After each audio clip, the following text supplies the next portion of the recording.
देने वाले प्रॉब्लम सब ले दिया जाएगा। अभी सबसे पहले कुछ एग्जाम्पल देखेंगे। हम खुद से करना शुरू करेंगे धीरे धीरे। साइन 2t-3 है, जाने का दिया है कि नॉर्मल था तो साइन x tan थीटा की जगह साइन थीटा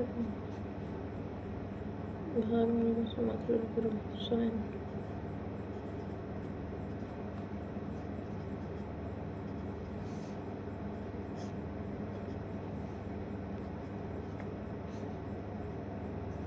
साइन 2t-3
वही मैं यार चाहिए नहीं समझा तो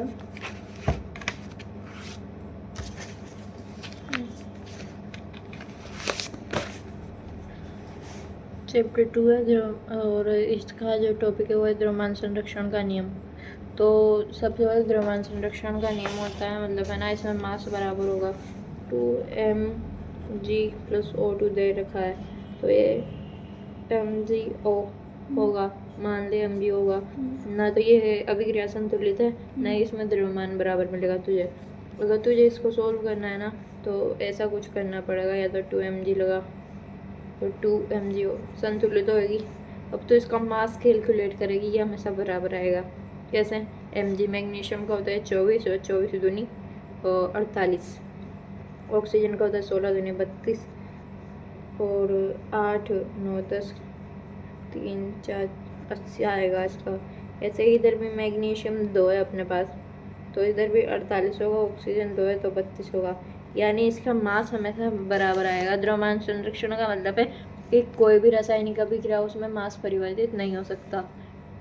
तो द्रव्यमान संरक्षण का नियम, हाँ ऐसा हो सकता है कि मान ले तू बोले कि अपन जल वाष्प बना रहे हैं, H2 की O2 से अभिक्रिया करवा रहे हैं तो 2H2O O2 H2 के O2 से अभिक्रिया करवाना है तो 2H2O बनेगा।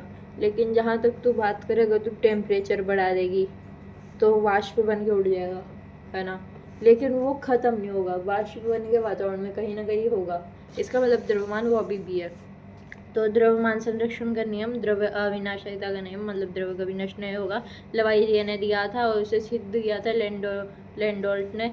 यदि क्रियाकारक उत्पाद में पूर्णतया परिवर्तित हो जाता है, चेंज हो जाएगा, पूर्णतया चेंज होना जरूरी, क्योंकि आधा चेंज होगा तो आधा से ज़्यादा मास तो उधर हो जाएगा, इधर कम मास होगा। तो यदि क्रियाकारक उत्पाद में पूर्णतया फुल्ली चेंज हो जाता है तो क्रियाकारक का कुल द्रव्यमान उत्पाद के कुल द्रव्यमान के बराबर होता है। इतना तो हो गया होगा कि मतलब मास अगर पूरी तरह हो जाए तब की बात है, यानी summation of MR summation of mass of reactant, यानी समीशन का मतलब योग होता है इन दोनों का योग 80 बराबर इस पूरे के योग के बराबर है, यानी प्रोडक्ट का जो मास है उसका योग और रिएक्टेंट का मास है उसका योग बराबर आएंगे। सेकंड कंडीशन है, यदि क्रियाकारक उत्पाद में पूरी तरह से परिवर्तित नहीं होते तो क्रियाकारक का कुल द्रव्यमान उत्पाद के कुल द्रव्यमान निकालने का सूत्र मान सकती है। तुझे उत्पाद का कुल द्रव्यमान निकालना है, मान ले पूरी तरह चेंज नहीं हुआ तो कैसे निकालेगी?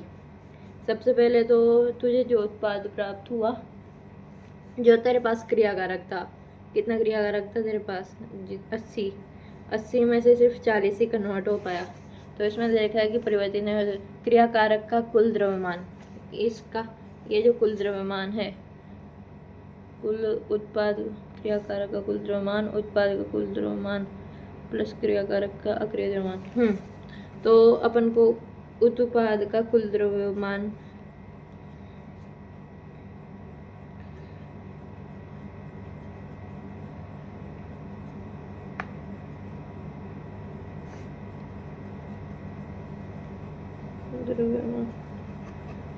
कुल क्रियाकारक, हाँ तो अपन ने बात की कि अगर पूरा चेंज नहीं होगा तो कैसे निकालेंगे। अपने पास पूरा क्रियाकारक था 80, उत्पाद बना 40, तो कितना किसने काम नहीं किया? 40 ने काम नहीं किया, अभी 40 और बचा हुआ है, 40 ने काम नहीं किया। मान लो यहाँ 35 है तो यहाँ 45 बच गया, अभी 45 बच गया, तो कुल क्रियाकारक का द्रव्यमान 80 है और हमें निकालना है, मतलब ये पूरा टोटल मिला के, तो उत्पाद का द्रव्यमान अपने पास है 35 और जिसने काम नहीं किया यानी वो है 45, तो ये हो जाएगा 80।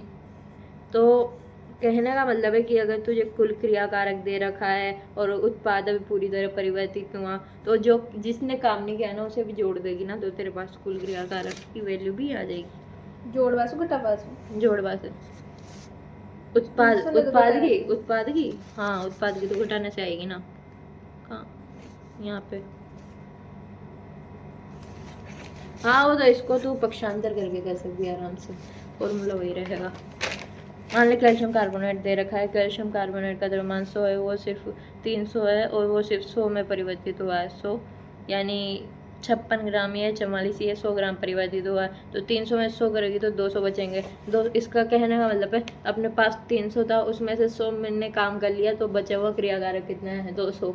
अगर इस 200 भी काम में ले लेंगे तो ये पूरा सारे अभी की देंगे सब पचाना का ऐसा काट देंगे। ऐसे क्वेश्चन नहीं आएंगे दीदी, ये अरे तो आते ना वो तो मॉड्यूल में पूछ रहा है कि कोई द्रव्यमान संरक्षण का नियम किस में लागू होता है, मतलब पूरा नियम दे रहा है, चारों का चारों फिर दे रहा है, एक समीकरण दे रहा है कि हाँ वो तो हो जाएगा फिर वो तो जिसमें कौन सा नियम लागू हो रहा है।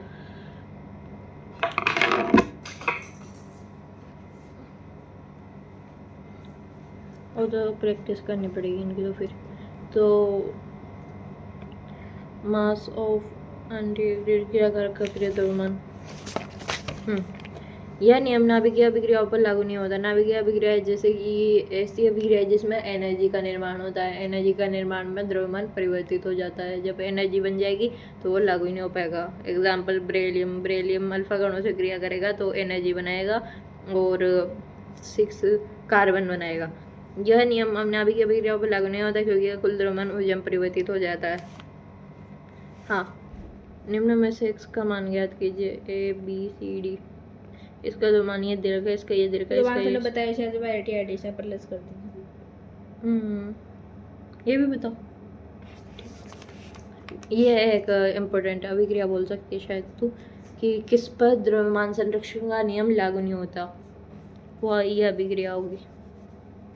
सिर्फ एकमात्र अभिक्रिया जिस पर द्रव्यमान संरक्षण का नियम लागू नहीं होगा। नॉर्मली अपने सिलेबस में इसके हिसाब से बात करें तो ब्रेलियम है, अल्फा कण से ब्रेलियम टकराएगा तो एनर्जी बनेगी, एनर्जी के साथ कार्बन बनेगा। ठीक है। स्थिर अनुपात का नियम, अनुपात स्थिर होगा तो एग्जाम्पल ले जल और कार्बन डाइऑक्साइड का, ये किसी भी स्रोत से प्राप्त कर। स्रोत मतलब कोई भी जगह, जैसे कि जल, कीचड़, आसमान का पानी, और कहीं से भी तू जल प्राप्त कर ले, तो तू जब कहीं से भी जल प्राप्त करेगी तो तेरे टोटल मिला के जो अनुपात होगा वो H2O यही आएगा, इसके अलावा कुछ नहीं आ सकता। तो बोले HO2 नहीं आ सकता, H3O नहीं आ सकता क्या? अगर तू जल की बात करे ना तो जल तो नहीं आएगा इसमें वो अम्लीय पदार्थ आ सकता है।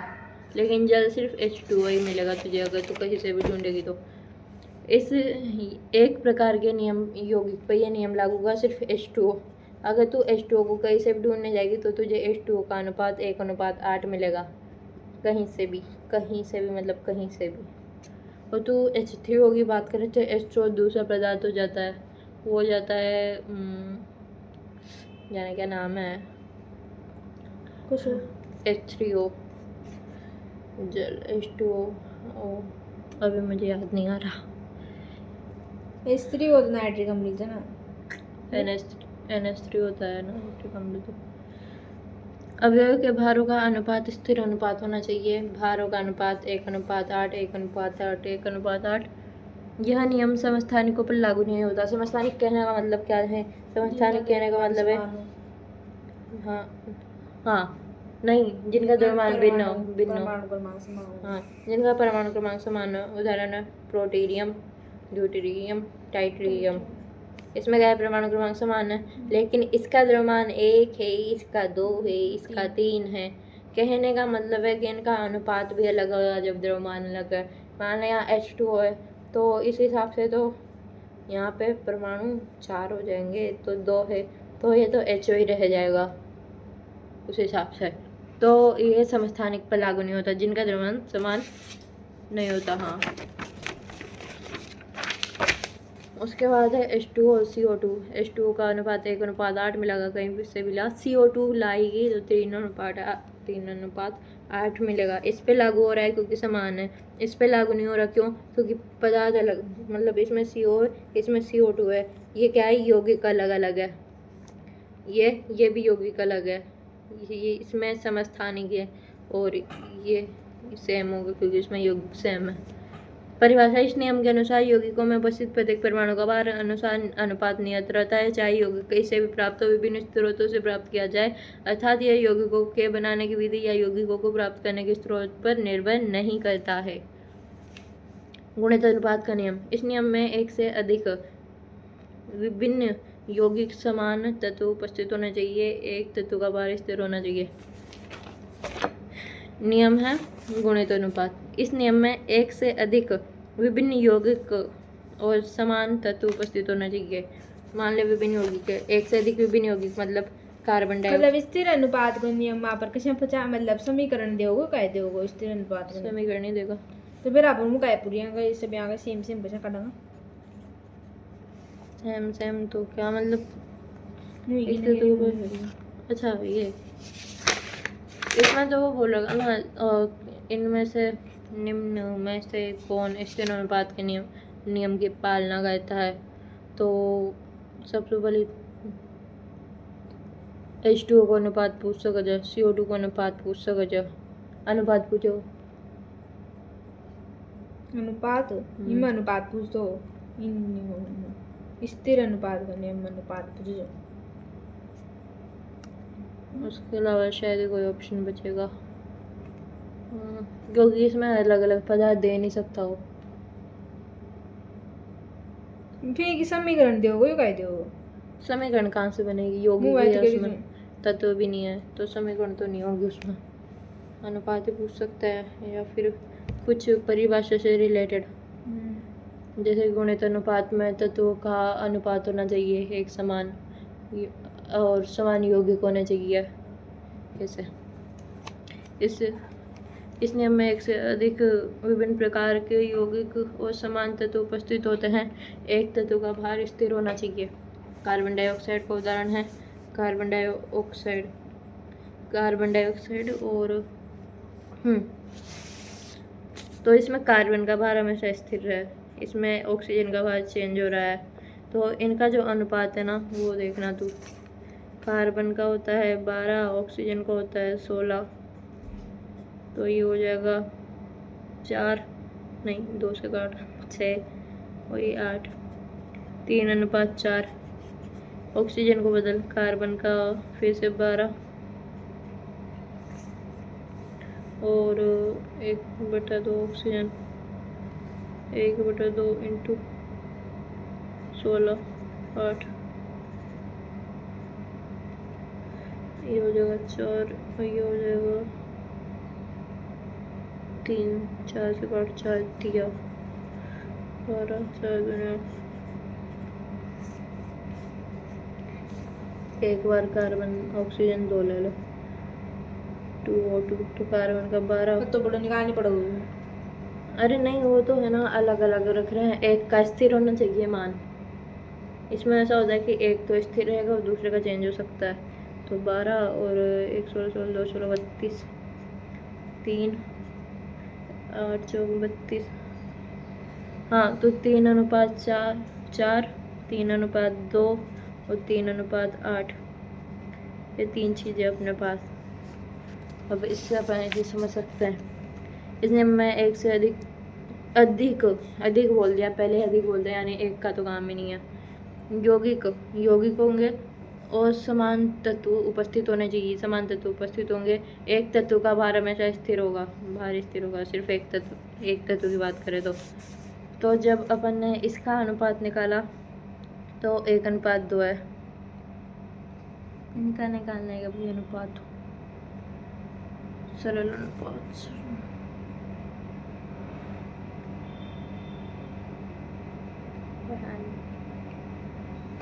अनुपात इनका निकालना है तो फिर वो तो ऐसे कार्बन प्लस ऑक्सीजन ये एक ये कार्बन प्लस ऑक्सीजन एक कार्बन प्लस 1/2 ऑक्सीजन ये हो जाएगा 12:32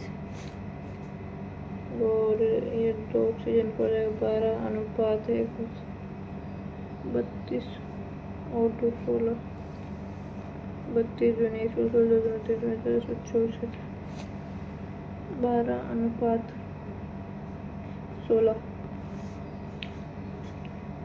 3:3:3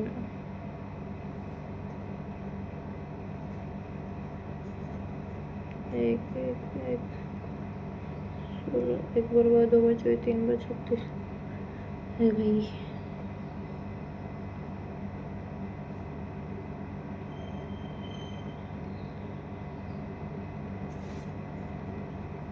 32:64:16 1 2 116 बचे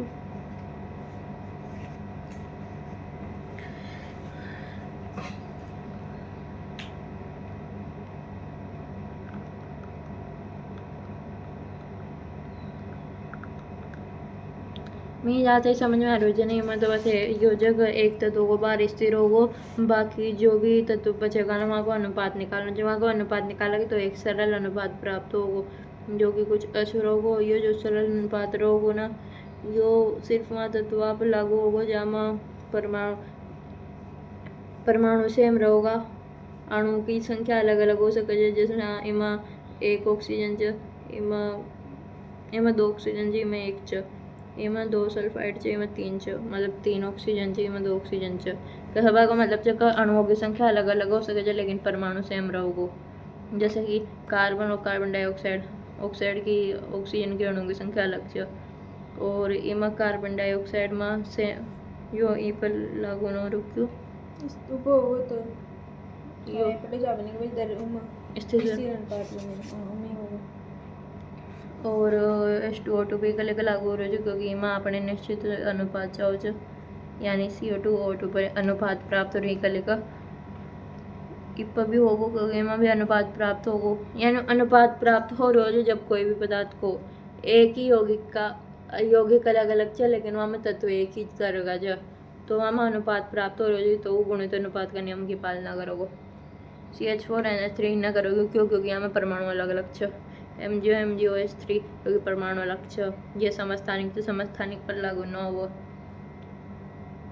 C2H24 परमाणु सेम छ और अनुपात प्राप्त हो रोजे कले को यो भी होगो ये में भी परमाणु सेम छ अनुपात प्राप्त हो रोजे में 1 2 3 4 5 ऐसा अनुपात प्राप्त होगो रिकॉर्डिंग टाइम चालू कर रहे हैं अयो मेरी आदत है पढ़ता टाइम पर रिकॉर्डिंग चालू करें तो डिस्ट्रैक्शन ना हो मैं H2O ये पालन न करेगा क्योंकि ये समस्थानिक च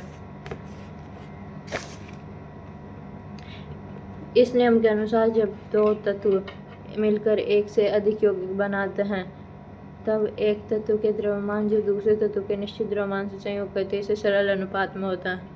अनुपात की बात करें तो दो तत्व मिलकर एक से अधिक यौगिक बना रहे तत्व, जैसे कार्बन ऑक्सीजन का गैस यानी O2 और कार्बन O3, वैसे ऐसा कोई यौगिक होता नहीं है, फिर भी मान समझने के लिए। इस नियम के अनुसार जब दो तत्व मिलकर एक से अधिक यौगिक बना रहे हैं तब एक तत्व के द्रव्यमान जो दूसरे तत्व के निश्चित द्रव्यमान से संयोग कर रहा है, निश्चित द्रव्यमान यानी उसका मान ले कार्बन डाइऑक्साइड का 44 है और कार्बन ऑक्साइड का 1 12 16 6 2 8 28 है, तो इनका अनुपात कुछ ना कुछ निश्चित अनुपात आएगा। तो ये एक दूसरे से सरल अनुपात में होता है, यही गुणोत्तर अनुपात का नियम है। गैसीय अनुपात का नियम केवल गैसों पर लागू होगा, गैलुसेक ने दिया था। समान ताप दाब पर लागू होगा। समान ताप दाब मतलब अगर कोई भी गैस है समान टेम्परेचर पर मिला रहे हैं, क्रिया करवा रहे हैं, तो वही गैस प्राप्त होगी और उसका आयतन नियत होगा।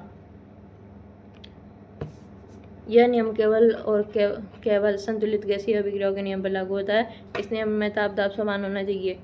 H2 और Cl2 मिलकर जितना आयतन कवर करेगी, मान लो ये कमरा है, इसमें H2Cl2 का कुछ ऐसा है कि इसमें 2 ग्राम H2 है और Cl 2 ग्राम H2 है और 35.35 दूनी 70 71 ग्राम Cl2 है।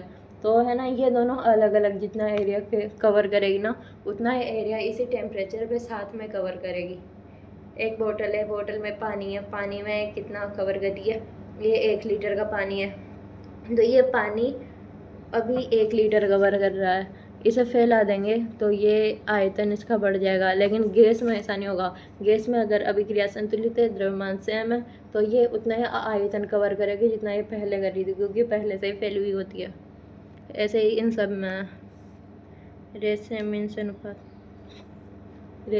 अनुपात, ठीक है। परिभाषा, इस नियम के अनुसार समान ताप व दाब पर गैसीय अभिक्रिया में सभी क्रियाकारक आयतन के अनुसार हमेशा एक सरल अनुपात प्राप्त करते हैं और उत्पाद का निर्माण करते हैं जो कि आयतन के अनुसार एक सरल अनुपात में होता है। लास्ट है एवोगाद्रो का नियम। समान ताप व दाब पर गैस का आयतन और समान अणु होता है। आयतन बढ़ेंगे तो अणु बढ़ेगा, अणु बढ़ेंगे तो आयतन बढ़ेगा, क्योंकि अपने पहले ही पढ़ रखा है। अब पूरा ही सारा एक लड़ा है, मिला बोल रहा है इनमें से आप पूछो। ठीक है, तो टोटली बताती हूँ। सबसे पहले द्रव्यमान संरक्षण का नियम क्या है। सबसे पहले तो कोई भी रासायनिक अभिक्रिया होगी और उसमें तुझसे क्वेश्चन में बोल दिया जाएगा कि कौन सी अभिक्रिया है जो द्रव्यमान संरक्षण के नियम का पालना नहीं कर रही है। तो उसमें क्या होगा कि है ना, रासायनिक अभिक्रिया पहली बात तो संतुलित नहीं देगा शायद वो, और संतुलित देगा तो कोई ऐसी अभिक्रिया देगा जिसमें इधर के तत्वों का द्रव्यमान ऐड करेगी तो लगाएगा, और पीछे की तरफ यानी उत्पाद के तत्वों का द्रव्यमान ऐड करेगी तो लगाएगा। मतलब टी साइड का जोड़ो और टी का जोड़ो, अलग अलग। उत्पाद का द्रव्यमान जोड़, प्रोडक्ट का द्रव्यमान जोड़, रिएक्टेंट का द्रव्यमान ऐड कर और प्रोडक्ट का द्रव्यमान ऐड कर। दोनों का द्रव्यमान अगर सेम आ रहा है, पालना कर रहा है, नहीं आ रहा, पालना नहीं कर रहा, तो फिर ये वाला नियम हो जाओगे, फिर वो गैस तो जाओगे नहीं, तो उसमें बोल नहीं, ये इस वजह से ये नहीं हो रहा। ये जो तू ये नियम बोल रही है ना, ये वाला नहीं हो रहा। क्यों? क्योंकि इसमें उत्पाद पूरी तरह परिवर्तित मतलब ये नियम को पालन न कर रहे वालो केस टू योग पालन न कर रहे हो। एमा अपन ने निकालो को कतनो द्रव्यमान बच्यो अभी को, यह जो समीकरण है ना, हाँ यह याद रखो वाला एक बीच यह पालन करनी न कर रही, तो यह पालन न कर रही। क्यों? क्योंकि इनको द्रव्यमान आपने 300 दे रखो, यो आपने पता चल अगर यह द्रव्यमान न दे तो, द्रव्यमान न दे तो संतुलित चाहिए रासायनिक अभिक्रिया। Calcium 1 calcium 1 oxygen 1 oxygen 1 oxygen 2 carbon 1 संतुलित से द्रव्यमान संरक्षण का नियम को बड़े आराम से पालन कर रही है। एमा कुछ गड़बड़ कौन, जैसे द्रव्यमान दे दो का एमा तो 300 छ और एमा 100 छ, एमा खत्म न कर रही है पालना। अब जब पालना न कर रही तो आप संतुलित न दीजिए तो आप ही करनी पड़ेगी संतुलित। हाँ संतुलित तो करनी पड़ेगी, संतुलित की तो रवि छ संतुलित करेगा। बाद में अगर द्रव्यमान अलग अलग क्या बात मतलब अटिको अलग तो पालना करी तो ये टिक लगा दीजिए आराम से। ये पर 200 बची गो, यानी 200 ग्राम और हो जाना जब यो बनते हो या 200 ग्राम और अभिक्रिया करती तब जारी संतुलित द्रव्यमान संरक्षण का नियम की पूरी तरह पालना करती। ठीक है, जहाँ तक कि फॉर्मूला की बात चाहिए वहीं का लेकर जो आपण कतनो द्रव्यमान बच्चे છે कतनो क्रियाकारक ने कार्य न કર્યો वो कसा काटा वो को चाहिए। स्थिर अनुपात का नियम, स्थिर अनुपात का नियम कहा तत्व है कहीं से भी प्राप्त है, एक ही यौगिक होना चाहिए, यानी एक तरफ H2O ले ले एक तरफ HCO ले ले, अमोनिया नहीं CO2 अरे नहीं मुझे ऐसा लग रहा था कि HCO का नाम याद आने वाला है। ठीक है, तो एक तरफ कोई भी यौगिक ले ले, H2O ले ले, अब तू H2O कैसे भी प्राप्त करेगी, H2O का अनुपात हमेशा 1:8 रहेगा और CO2 का अनुपात हमेशा 1:, नहीं CO2 का 3:8, हाँ CO2 का 3:8 रहेगा। तो ये है ना ऐसी चीज़ें हैं जो समस्थानिक पर लागू नहीं होगी। पहली बात तो समस्थानिक अपन को ड्यूटेरियम दे दिया, ड्यूटेरियम का परमाणुवाद चेंज हो जाएगा। कैसे? ड्यूटेरियम का परमाणुवाद 2 होता है, ऑक्सीजन का परमाणुवाद 16 होता है। ड्यूटेरियम फिर से 1:8, हाँ तो ड्यूटेरियम H2 है ना, ये H2O, तो ये D2O, तो D2O का क्या हो जाएगा, इसका तो 2 होता है तो 2 दूनी 4, 4:16, 2:8, 1:4। अब तू बोलेगी कि ये मतलब मैं बोलूँगी, मान ले मैंने बोल दिया कि ये ड्यूटेरियम पर लागू हो रहा, नहीं हो रहा, ये नियम इससे बात नहीं हो रहा। क्यों? अगर तू बोला ना मैंने, इसमें कंपेयर नहीं करना है, इसमें सिर्फ एक यौगिक लेना है। तू जल कहीं से भी ले मैं आपरे सेम तो तेरा मान CO2 देखो, तो मैं H2O D2O देखो, तो जो देखो समस्थानिक हो तो समस्थानिक का पालन करो वो। अरे सेम जब कंपेयर कर रहे हैं तब नहीं कर रहा। H2O पूरा H2O लिया अपन ने, H2O तो कैसे भी कर 1:8 आएगा। वहीं पे बात करें D2O की, D2O सिर्फ D2O की बात करें, D2O को कैसे भी प्राप्त कर 1:4 प्राप्त होगा। D2O को कैसे भी प्राप्त करेगी तो 1:4 तो H2O को तो 1:8 हो जाए, तो फिर कायम सेम होगा। कंपेयर नहीं कर रहे, अलग अलग, भूल जाए H2O है, अभी H2O की बात कर ही नहीं कर रहे, भूल जाइए, यहाँ लिख रहा है D2O की बात कर, D2O तो नदी के पानी में मिला और D2O ये रहेगा। D2O मतलब वही, अगर दूसरा कोई तत्व ले ला। उसके बाद FeCl2 कर रहा है, क्यों कर रहा है, ये क्या जल थोड़ी है, ये जल थोड़ी है, अलग पदार्थ है ना, कोई अलग समान से कंपेयर नहीं कर रही दीदी, कंपेयर नहीं कर रहे, ये नहीं लिख रहा। FeCl2 क्यों पालना कर रहा है, क्योंकि ये कहीं से भी प्राप्त होगा। तो Fe क्या होता है 26 का मुझे अनुपात भी नहीं पता। Cl2 का होता है 71, Cl2 का होता है 35.5, तो इसका अनुपात हमेशा यही रहेगा 26। इसको सॉल्व करके वो छोटा अनुपात आ जाएगा, लेकिन स्थिर अनुपात को नियम अनुपात तो देख रहा है ना, तो फिर अनुपात सेम ना हो तो खाए में स्थिर अनुपात नियम का पालन करोगे दीदी। वो कंपेयर करने पे है, बाकी H2 का अनुपात हमेशा 1:8 रहेगा, CO2 का अनुपात 3:8 रहेगा, D2O का अनुपात 1:4 रहेगा, FeCl2 का अनुपात 26:35.5 रहेगा। और जहाँ तक बात करें अपन कार्बन मोनोऑक्साइड कैसे तो ला रही है, तो कार्बन का होता है 12, ऑक्सीजन का होता है 16, ये होता है 4 बार, नहीं ये होता है 3 बार, ये होता है 4 बार। कार्बन मोनोऑक्साइड का अनुपात हमेशा 3:4 रहेगा। इसमें अपन कंपैरिजन नहीं कर रहे, इसमें अपन बस पूछना है कि अनुपात स्थिर होगा, यानी कोई भी एक तत्व एक जैसा ही होगा। जगह तू है, तू यहाँ पे, तू है, तू वहाँ एक थोड़ी देखो, वहाँ देखो भी तो दो ही, तो आप पहचान ले वहाँ दो ही अलग अलग रहता है, तो बताया भाई, तो स्थिर अनुपात को नियम पालन करो, जो सेम रहेगा तो पालन करो, और अलग अलग होगा दोनों पकड़ो।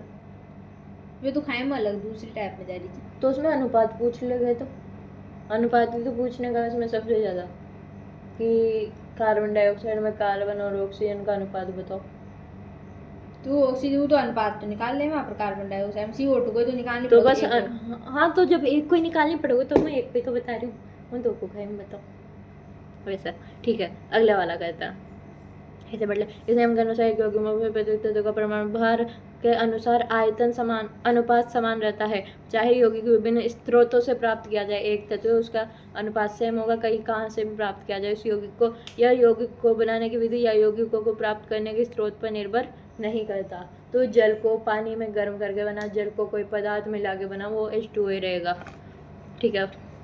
गुणित अनुपात का नियम, जिसमें कोई भी दो तत्व दे दिए, मान ले CO2, जिसमें परमाणु समान हो, CO2 और C1/2O2, C2O2, ऐसे कोई भी तत्व दे दिया तो इनका अनुपात हमेशा सरल अनुपात प्राप्त होगा। क्यों? क्योंकि एक पदार्थ होगा वो जो निश्चित होगा, दूसरा होगा जो भिन्न होगा, यानी जिसका अनुपात निकाल सकते हैं अपन। तो इस नियम के अनुसार एक से अधिक विभिन्न प्रकार के तत्व यौगिकों का उपस्थित होना चाहिए। एक तत्व का भार स्थिर होना चाहिए। एक तत्व का भार अपन स्थिर कर दिया, सल्फर का या मैग्नीज का या मतलब यहाँ में मैग्नीशियम। तत्व तो समान ही होगा, मतलब आने CO2 છે તો CO2 ही आओगे पण O3 हो सकत है और O2 हो सकत है। फाजे की संख्या को कोई ध्यान नहीं देगा ना। और तो पहले खाए को नियम पटा द्रव्यमान संरक्षण को नियम उमा आपरी कह देखनो છે उमा આપણે देखना द्रव्यमान बराबर होनी चाहिए। दो अड़ी का तत्व द्रव्यमान खांड में बराबर होगा तो स्थिर अनुपात का नियम है। और फिर अगर आवरी दूसरी समीकरण दे दी उमा दे रहा है जो मतलब इमा कौन से तत्व स्थिर अनुपात का नियम पालन कर रहा है, तो अपन देखना जी को अनुपात भाई CO2 से पालन तो सेम आ रहे थे, तो स्थिर अनुपात का नियम। फिर गुणित अनुपात को नियम आयो। गुणित अनुपात का नियम आप तत्व तो समान टिकेगा, पर अगर नीचे की जो संख्या जमान 2 आ जाओ, कोई में 3 आ जाओ, वो तो दो ऐड का परमाणु की संख्या भिन्न हो सकती नहीं, परमाणु सेम रहेगा, परमाणु की संख्या भिन्न हो सकती है। वो गुणित अनुपात ठीक है। और बाद गैसीय अनुपात का नियम सिर्फ गैस पर लागू होगा। टेम्परेचर और प्रेशर दोनों सेम होने चाहिए। जब टेम्परेचर प्रेशर सेम होगा और गैस की बात करें तो इसमें बात करते हैं आयतन की। गैस का द्रव्यमान काफ़ी कम होता है, इसलिए तो बताइए होगा, लेकिन गैस जो आयतन कवर करेगी हाइड्रोजन और जो आयतन कवर करेगी क्लोरीन गैस, ये दोनों मिलकर भी उतना ही आयतन करेगी जितना आयतन अलग अलग कवर कर रहे थे। और जहाँ तक आयतन की बात करें तो इनका आयतन निश्चित होता है, यानी ये बहुत ज़्यादा फैल सकती है। इस वजह से इसमें आयतन की बात की, इसमें द्रव्यमान और गैसीय गुणित अनुपात, इनकी अभी इन पर ये नियम लागू नहीं होता, क्योंकि द्रव्य और ठोस पदार्थ होता है उनका आयतन निश्चित होता है। होगा दो नियम का, तो ये समानता आपदा पर गैस का समान होता है।